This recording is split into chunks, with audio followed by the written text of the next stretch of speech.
Low target, our friends. Hey everybody, it's Jason Blaha here, and once again, it is time for another Orc Meld workout. Today was max effort lower day, but a quick reminder for those of you who watch these videos, please click like down below. It would be greatly appreciated. Let's get over to the training. I just decided with these, I haven't done this chain weight. I've done basically this band weight with this bar, so I went ahead and just ramped it up to a good training max. I did have someone actually very respectfully, and guys, that's how you deliver criticism without me hitting the ban button. Be intelligent, respectful, and state your background. Said, I'm not sure, but I don't think you hit depth on these. I don't think I hit depth on this either. And that's okay. And as I've said to him, I have shots up of the side view at the front, so you guys see what it looks like from the front when I hit depth. I found this bar hard to get to depth with today with the chains. It was just awkward. And that's okay. I still got a good heavy weight. I strained. I got a good training max. And that's what matters to me. Besides, it's the first time running this chain weight. I did really heavy chains with this bar, at least any time in this rotation. So looking at my sheet, the bar this bar tends to pull you off balance really badly anyways. That's why I'm one of the few people I know who can squat really heavy on this bar. I know a lot of guys who can't even get within 50 pounds of their max with this bar. I'm good with this bar, but when I throw the chains on, it throws me off balance really bad on the eccentric rep because the chains swing, the way the bar swings. So it made it really hard to hit depth. I just couldn't get there. And it's because I couldn't feel the depth. I couldn't feel my position because the bar would jerk me back. And then I'd have to lean forward more to compensate, if that makes sense. And it made it very, very difficult to find my position. But that's okay. I had to basically max out and hit a heavy weight against an awkward ass load. And that's what we want for rotating on me lifts. But then we got a PR on the good morning, another 5-pound PR. And I'll be honest, the 495 today felt heavy. People are like, man, that 555 looked easy. It looked easy. And honestly, it didn't feel like an all-out 100% max. But my low back was screaming at me a little bit, in middle back. Even with the 495, it's like, oh, this is heavy. Everything else felt fine.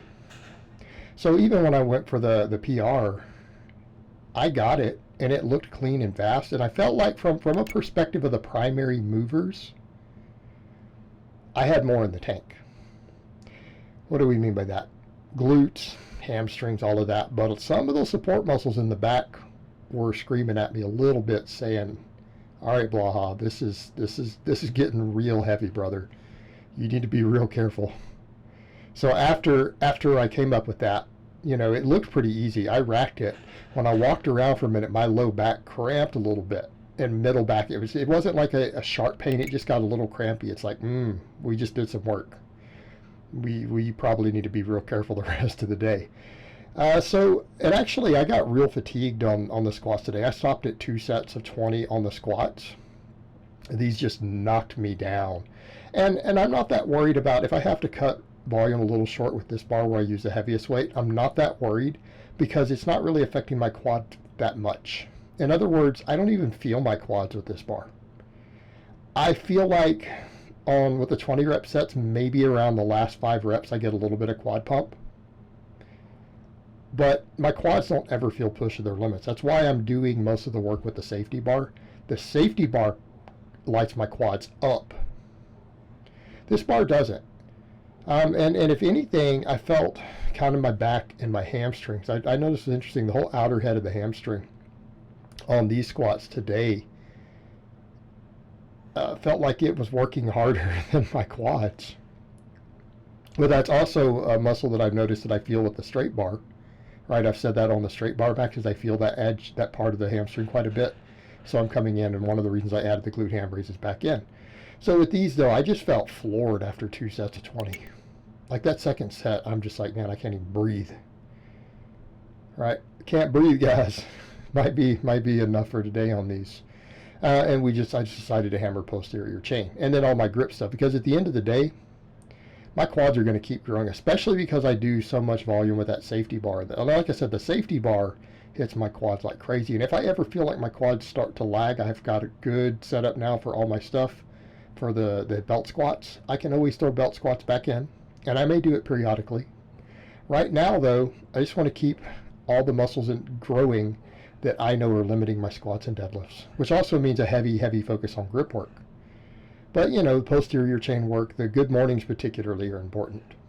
So because I was feeling really burned out on these on the second set, I'm like, I'm going to call it at 2 today. Because I've been doing the 3 sets with the safety bar every time, and we'll do that next time. And I'm not really missing out on the quad work because this bar doesn't really light my quads up the same. So I'm like, let me just get to the stuff like the good mornings. I need to make sure I get the good mornings done, because if we want to look at back weakness on some of my lifts, the good mornings, all the rowing, that stuff becomes critical. It was really, really important. So I got over to my good mornings, and again, we programmed this off the new PR. So it's always a good sign when I hit a new PR like that and I can get all my work sets afterwards. We're in a good place. Now these lit me up. Okay, these lit me up. This really hit that back area, that same part of my back that I felt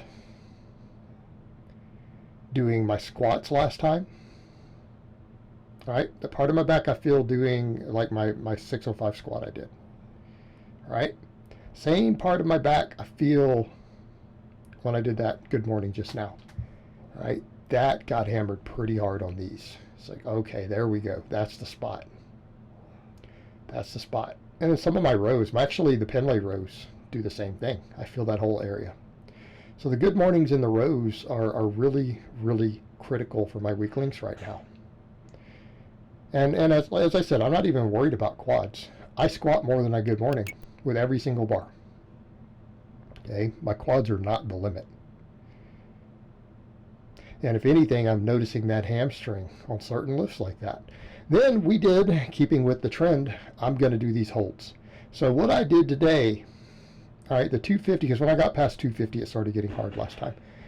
So I'm going to take advice of another guy who, like I said, he actually knows grip training really well. And I usually agree with what the guy says on grip. So I think the key is going to be me to just go 250, see if I can count to 10 while holding it, at least on every set. And I did 6 singles on that between my other lifts. Okay. So I did that, and I got it with 250 for double overhand with the fat bar.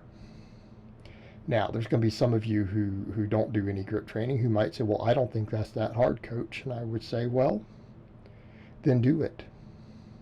Go get a fat bar, a smooth one like I have with no knurl, 2 inches in diameter, and put 250 pounds on it and pick it up double overhand and see how long before it rolls out of your hand. I can tell you right now, if you're a 500-pound deadlifter and a 500-pound deadlift feels even remotely heavy in your hands, you are in for a rude awakening. So what I'm going to do, I got it today successfully, right? I'm going to add 10 pounds next time. And I'm going to do the same thing and see if I can go 10 pounds heavier and do the holds at the top. And if that works, I'll go up another 10 pounds until I can do all the holds on every set. And when we can successfully do that, we can keep going up. But my grip is already improved from last time. I'm better at this today than I was a few days ago when we first started implementing it. That's a good sign. It's a good sign. Very good sign. Why does that matter? Because my grip is the limiting factor on my deadlift. I personally think that my back and my posterior chain are strong enough to deadlift 50 pounds more than what I can even grip. I need to add 70, 80 pounds to my grip strength, okay? I'm going to get very specific with it, and that's the tool to do it. And like I said last time, it's interesting because a lot of times after I do some of these lifts, my hamstrings get a little crampy after sets, and I've got to be very careful the way I move and step, and sometimes I stand up and hit a massager in them in between sets so that I can complete my workout. I noticed, though, because my hamstrings are really pumped and fatigued, because you've seen the camera turn off, but what I'm doing, I'm just turning the camera off, waiting about 15 seconds, turning it back on, and going and doing the pull. In the case of the glute ham raises, I flip the camera around. So I have it set over to where it's viewing the glute ham raise, walk over, put my glasses back on, obviously, flip the camera over and do the pull after those two. So I have to move it each time on those. But, that's the idea. That's what we're doing here. So it's between these sets. So it's immediately after, and then I go take my 3-4 minutes or whatever between sets, and then come back and do the next set. And yes, I always rest that long. I don't really advocate, unless you got a reason, less than about 3 minutes. If you got time issues, you know, some people have time issues in the gym, and a lot of my clients do. I get them used to a little more work density, but then I'll take their breaks out. You shouldn't be resting less than 3 minutes. If you're trying to gain maximum size and strength, you don't rest less than 3 minutes between sets. 3 to 5 is ideal, sometimes more, whatever you have to do to replicate performance. Now, this first set of glute ham raises, my quad almost felt weird on the first one. It really threw me off. The first set was hard because from the first rep, I guess my quad pressed really weird against the pad, like down at my knee. So my knee almost felt a weird, some of the cartilage, not the cartilage, but like the tendon made a little weird pop just on the first set that made this really hard. And then it went away. I didn't feel it on any other sets. It doesn't hurt now. There's no pain. It just pushed, I guess, my tendon in a weird spot and crackled against it with the pad down at my lower quad. So this first set really was felt harder. The second set was actually a little easier. So it was tough, and it was just because of that discomfort that created. And I had to check it out. I'm like, did I hurt myself? What happened? But there was nothing. Like, I didn't have any discomfort. Nothing else happened, and it didn't return for the rest of the workout. Still not there now, so I'm not really sure what happened. I think just the pad pressed against a tendon in a funny way and put a lot of pressure on it, just at that angle, because I got those straps over that. So people are wondering, because I look forever, they might have them up now. I look for months and months to get a replacement pad, and they're never in stock because that pad is ripped. And so because it's ripped, it pushes forward because the leather is ripped on one end, like the whole base ripped free. So I have put those ratchet down straps over it to keep it in place. And one of those straps just pressed really weird against my quad tendon right there by the knee.